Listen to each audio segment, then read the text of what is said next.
Жакынкы чыгышты карасак, күрттөргө ар дайым көз карандысыздыкты убада кылып, алардан өз максаты жолунда пайдаланып келет. Күрттөр да ар дайым өз мамлекетине ээ болуу үмүтүндө куфурга жардам берип, ислам жана мусулмандар кызыкчылыгына зыян жеткирип келишет. Ар кандай колонизатор бирер колониясын өз ыктыяры менен эгемендүү кылган эмес. Азаттык берилбейт, ал тартып алынат.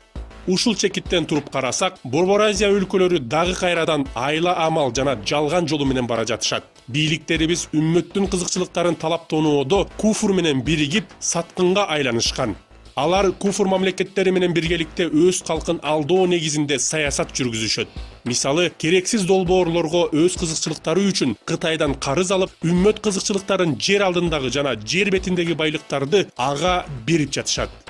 Жогорудагы саясий кырдаал Борбор Азия мамлекеттерин бири-бирине каршы күрөшкө, балким согушка чейин алып барышы мүмкүн. Биз мусулмандар сергек болбосок, алар улуттар аралык, мамлекеттер же аймактар аралык согуш пайда кылууга аракет кылышат. Бизди мабдаи исламий түшүнүктөн келип чыккан исламий боордоштук байламтасы гана сактап калышы мүмкүн. Орган кызматкерлеринин куфур айла амалдарына негизделген бардык фитналарынан сак бололу. Фитнанын эң чокусу бир улуттун атынан экинчи улутка карата террордук операцияларды уюштурууга чейин жетип барышы мүмкүн. Сак бололу.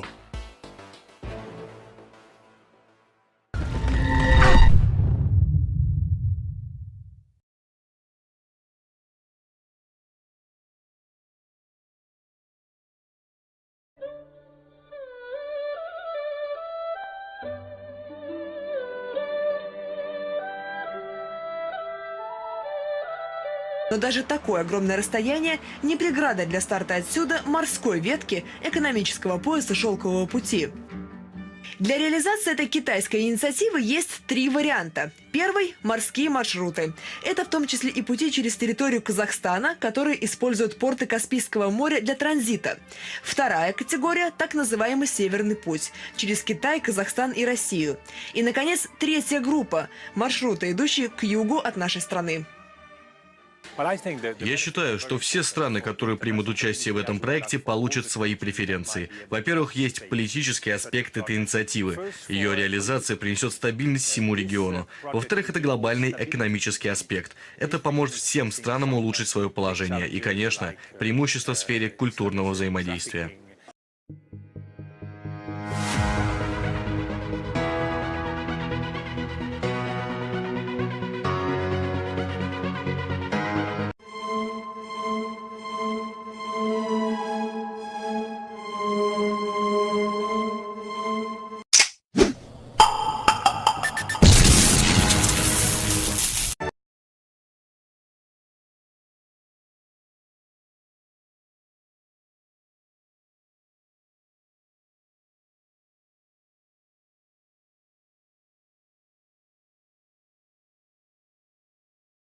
Экстремистов воюет от 2 до 4 тысяч выходцев из Средней Азии. Конечно, играют роль и экономические условия, но на территории Средней Азии нет и географических барьеров, которые могли бы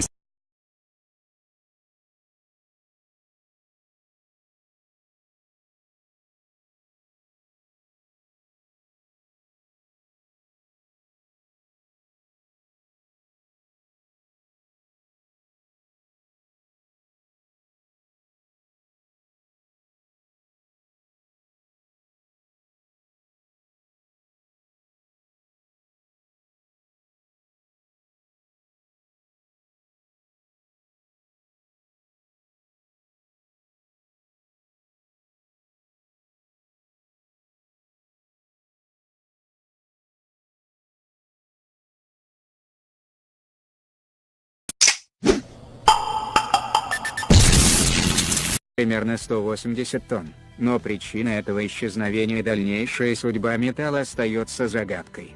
Приступив к правлению, советская власть невыгодно тратила золото, делая это чрезвычайно быстро. Например, у Англии и Швейцарии Советский Союз приобрел 60 паровозов общей ценой в 200 тонн золота путем траты нерационального использования. В 1923 году золотой резерв составлял всего 400 тонн, а через 5 лет, в 1928 году количество металла в СССР стало катастрофически малым – 150 тонн.